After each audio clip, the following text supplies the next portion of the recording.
Hello guys, मेरे YouTube channel में आप लोगों का एक बार फिर से स्वागत है। आज मैं आपके सामने लेकर आया हूँ एसएससी स्टाफ सिलेक्शन कमीशन की तरफ से जॉब आई है, जिसमें वैकेंसी बहुत सारी है। बहुत सारी मतलब 7,500 वैकेंसी हैं जो इंडियन गवर्नमेंट के थ्रू निकाली है। और डिपार्टमेंट है एसएससी कर्मचारी चयन आयोग स्टाफ सिलेक्शन कमीशन। बात करते हैं इसकी वेबसाइट के बारे में। वेबसाइट लिंक भी आपको मेरी फ़ोन स्क्रीन पे दिख ही रहा होगा। https://ssc.nic.in ये लिंक है। आप इस पे जाएंगे, जाने के बाद आप चेक करेंगे, आपको सारी डिटेल मिल जाएगी। लेकिन उससे ज़्यादा डिटेल आपको मेरी इस वीडियो में मिलेगी जो मैं वीडियो बना रहा हूँ। चलिए बात करते हैं जॉब के बारे में। मैं एक बार फिर से बता देता हूँ, एसएससी की तरफ से ये नई जॉब निकाली गई है इंडियन गवर्नमेंट की तरफ से। बात करते हैं किस डिपार्टमेंट के लिए निकाली है। कांस्टेबल के लिए निकाली गई है, आर्मी फोर्स के लिए निकाली गई है, सीआईपीएफ के लिए निकाली गई है, एनआईए के लिए निकाली है और एसएसएफ के लिए निकाली है। साथ ही साथ असम फोर्स के लिए भी निकाली है, जैसे कि आप मेरी फ़ोन स्क्रीन पे देख ही रहे हैं। बात करते हैं date of submission of online application. ये डिपार्टमेंट वाइज इसमें डेट वाइज दी गई है। Last date and time of receive for online application, last date and time of generation of offline challan, last date and time of making online fee payment, last date of payment through challan during working hours of bank. यानी कि ये date बताई गई है, तो इसके basis पे आपको जमा करवानी है। बात करते हैं इसके अब आगे। और मैं बता देता हूँ एसएससी का जो डिपार्टमेंट है, डिपार्टमेंट मतलब जो ऑफिस है वो दिल्ली में ही है। उसका जो एड्रेस है वो है government of India, ministry of personnel public governance and pension, department of personal and training staff selection commission, block number 12, CGO complex, Lodhi road, new Delhi 110003। जिसने नहीं देखा हो वो गूगल पे सर्च कर सकता है और जा सकता है। CGO कॉम्प्लेक्स ये बाराखंबा के पास पड़ता है और CP के नियर बाय ही पड़ता है। मेट्रो स्टेशन, जो दिल्ली का जो मेट्रो स्टेशन है वो। बात करते हैं इसके बारे में। अब BSF, CISF और कांस्टेबल तो काफ़ी सारी मिनिस्ट्री ऑफ होम अफेयर्स के थ्रू ये सारी वैकेंसी निकाली हैं। आप जो सालों से तैयारी कर रहे हैं तो वो उनके लिए एक बहुत अच्छा मौका निकला है, जिसमें 7,500 वैकेंसी निकाली गई है। अब आपको ये देखना है कि 7,500 वैकेंसी में से कोई एक नंबर आपको लेना ही लेना है। 7,500 वैकेंसी में से उसमें से आपको एक नंबर लेना ही लेना है, तो इसके बेसिस पे आप तैयारी करिए। बात करते हैं इसके पार्ट 1 के बारे में। पार्ट 1 जो है, पहले इसके बात करते हैं इसकी सैलरी के बारे में। पे स्केल जो मिलेगा वो लेवल 1 वालों के लिए 18 से लेके 56,000 है। यानी कि इसमें कोई पे स्केल नहीं देखना, आपको बस किसी भी हालत में कुछ भी करके कैसे ना करके इसमें बस सेलेक्ट होना है। 7,500 की जो वैकेंसी है इसमें कोई भी आपको एक नंबर, कोई एक वैकेंसी में कैसे भी करके आपको इसमें भर्ती होना है। सैलरी की कोई टेंशन नहीं है, क्योंकि सैलरी इसमें बहुत है। आप नहीं भी सोचोगे, आप जितना सोचोगे ना उससे ज़्यादा ही सैलरी है, तो सैलरी की चिंता नहीं करनी। इसमें बस कैसे भी करके आपको ज्वाइन होना है। बस कुछ भी करो, जैसे मर्जी करो, दिन में पढ़ो, रात में पढ़ो, 24 घंटे पढ़ो, जैसे मर्जी पढ़ो, लेकिन आपको पढ़ना है और एसएससी में सिलेक्शन करना है अपना। कुछ भी हो जाए, बस एसएससी में नंबर चाहिए तो चाहिए, फाइनल। बात करते हैं इसके आगे के। इसमें पार्ट 1 में जो बताया गया है the detail of vacancy are the followers, यानी कि SC ST OBC EWS UR total. बात करते हैं मेल फीमेल के बारे में। तो मेल फीमेल में जो कैटेगरी है तो इसके बेसिस पे इन्होंने बताया गया है BSF CISF CRPF SSB IT BP AR SSF। तो ये टोटल मेल के लिए 15,000 वैकेंसी हैं, 15,000 वैकेंसी निकाली है SC कास्ट के लिए। और ST कास्ट के लिए 4,000 वैकेंसी है। OBC कास्ट के लिए 13,000 वैकेंसी है। EWS वालों के लिए 5,000 वैकेंसी है और UR के लिए 29,000 वैकेंसी है। तो बात करते हैं फीमेल के बारे में। Female SC ST OBC EWS UR। मैं सबसे पहले SC वालों के लिए बता देता हूँ। जो फीमेल कैंडिडेट है उसके लिए 1250 वैकेंसी है। ST वालों के लिए 700 वैकेंसी है। OBC वालों के लिए 1500 वैकेंसी है। EWS वालों के लिए 650 वैकेंसी है। UR वालों के लिए 4,000 वैकेंसी है। Total 7,7543 vacancy. 7,543 वैकेंसी है टोटल। अब बात करते हैं पार्ट टू मतलब फोर्स के बारे में। जो SC ST OBC EWS UR के लिए SC वालों के लिए 45 है, ST वालों के लिए 19 है, OBC वालों के लिए 34 है। चलिए बात करते हैं इसके अब पेज नंबर 3 में। पेज नंबर 3 में क्या लिखा है? इसमें लिखा है the vacancy are tentative, any change the number of vacancy will be intimated through the website of the commission and 10% vacancy the earmark of the ex serviceman ESM if subordinate ESM candidate are not available, vacancy reserved of ESM will be filled by the non-ESM candidate for respective category। यानी कि कहने मतलब जो ex serviceman है या ESM वाले हैं तो वो इसके लिए अप्लाई कर सकते हैं या नहीं कर सकते, उसके लिए आपको वेबसाइट में जाना पड़ेगा। तो बात करते हैं इसकी सिटीजनशिप में। जो सिटीजनशिप है वो सिर्फ इंडिया के लिए अवेलेबल है, उसके बाहर की इंडिया के लिए बाहर के लोगों के लिए अवेलेबल नहीं है। इसकी एज लिमिट क्या है? एज लिमिट है 18 साल से लेकर 23 साल तक की एज है और 2023 से गिनी जाएगी 8वें महीने तक। 1/8/2023 से गिनी जाएगी कि से 23 साल तक का है या नहीं। अब बात करते हैं इसकी permissible relaxation and upper age limit for different category are the under. यानी कि इसके बारे में बात करते हैं कि कितनी छूट मिलती है कैटेगरी वाइज को। SC ST वालों को 5 साल की छूट है। OBC वालों को 3 साल की छूट है। एक्स सर्विसमैन को 3 साल की छूट है।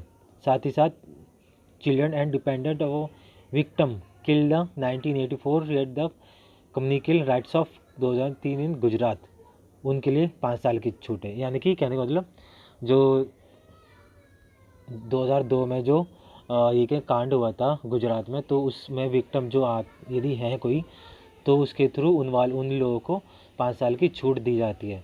बात करते हैं आगे। Children and dependent victim the 1984, यानी कि वो ये गुजरात में 2002 में जो विक्टिम थे उनको 8 साल की छूट दी जाएगी। एंड ये भी OBC वालों को लिए, और जो रिजर्व है वो अलग है, OBC वाले हैं वो अलग है, और SC ST वालों को 10 साल की छूट दी जाएगी। बात करते हैं चौथे पेज पर।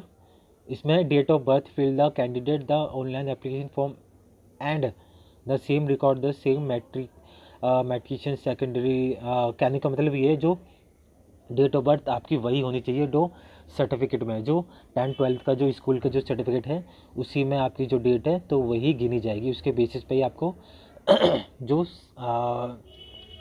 सर्विस है जो एज है तो वही गिनी जाएगी। साथ ही साथ ये हैं call of the service and ex serviceman, जो इनको कॉल करी जाएगी forces for the purpose the age relation. यानी कि जो एज से रिलेटेड है तो उनको एक्स सर्विसमैन है तो उनको कॉल के थ्रू बताया जाएगा कि क्या है क्या नहीं है। तो ये सारी डिटेल है, एक बार आप ध्यान से पढ़िएगा।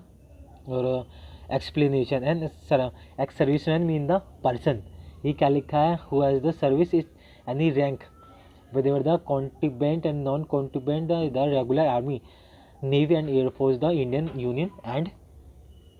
तो वही है कि बहुत सारा ये लंबा चौड़ा करके लिखते हैं, तो इसकी जो ज़्यादा ज़रूरत नहीं है। बात करते हैं इसके इसके बारे में थोड़ा सा बात करते हैं। इसलिए पर्सनल हुआ the dependent army postal service more than 6 month period the 14 April 1874।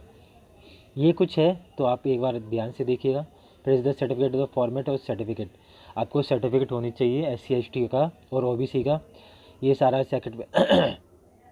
Certificate होना चाहिए साथ ही साथ। और सर्टिफिकेट ABC, इसमें 5%, 30%, 2%, इसमें जो NCC के सर्टिफिकेट हैं तो वो भी इसमें दिखाया जाएगा। बात करते हैं इसमें सेंट्रल्स ऑफ एग्जामिनेशन वो कहाँ होंगे? Examination centre and central code, SSC regional state union. तो ये सारी डिटेल है महाराष्ट्र में। तो ये सारी चीज़ें वो आपको बाद में पता चलेगा क्या क्या है। और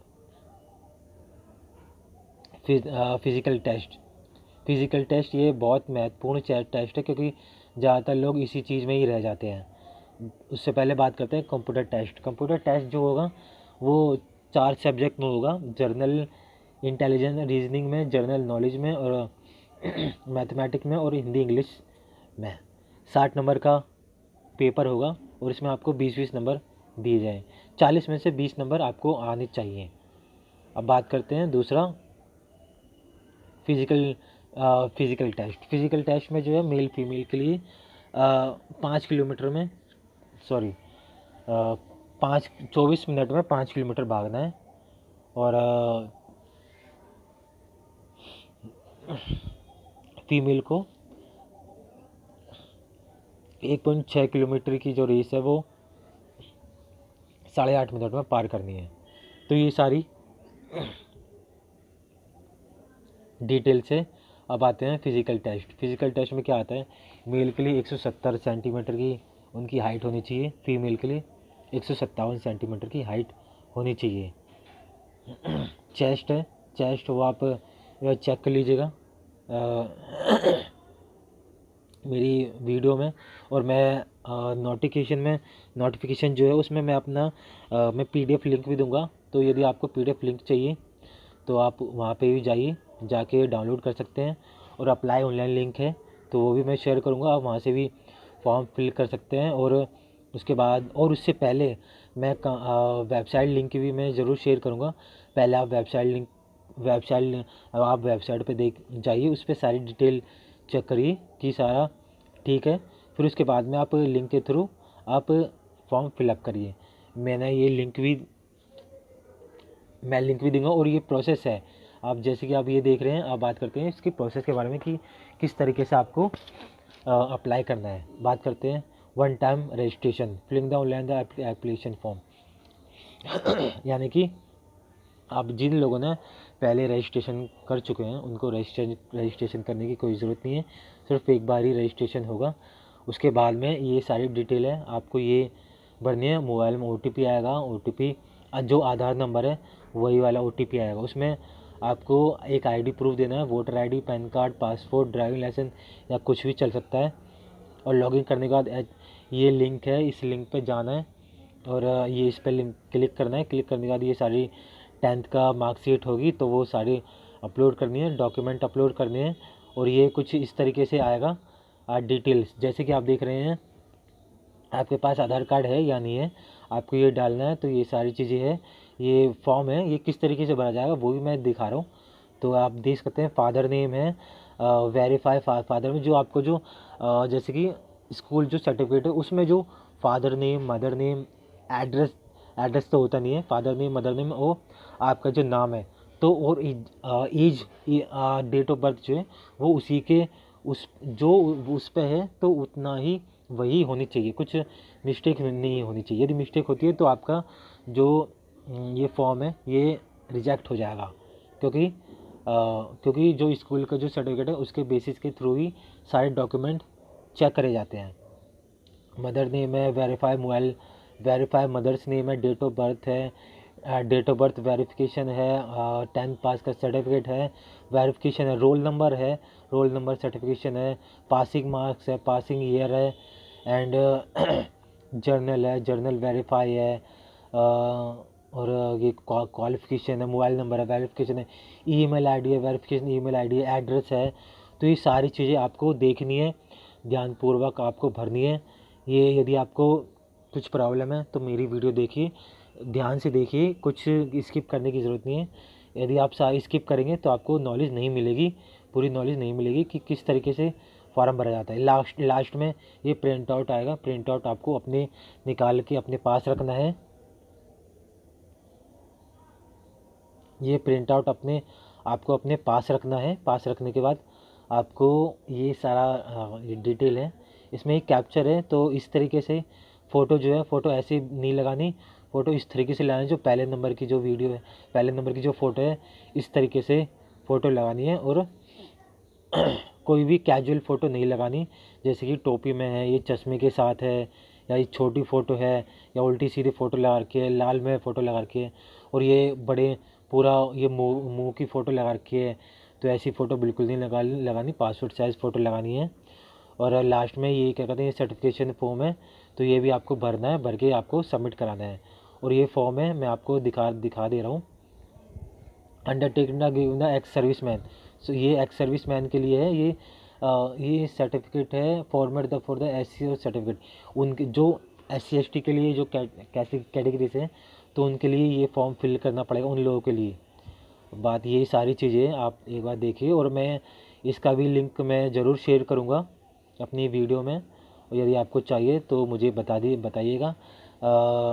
identify certificate the Pakistani refugee, तो ये रेफ्यूजी, आज से आपको कोई लेना देना नहीं है, क्योंकि जो भी कोई फॉर्म भरेगा तो इंडियन ही भरेगा, कोई बाहर का कोई नहीं भरेगा। तो इसीलिए आपको उससे आपको कोई लेना देना नहीं है आपको मेरी। और मैं आपको एक चीज़ और बता देता हूँ, यदि आपको मेरी वीडियो अच्छी लगती है तो वीडियो को देखिए, ज़्यादा से ज़्यादा शेयर करिए अपने फ्रेंड सर्कल को।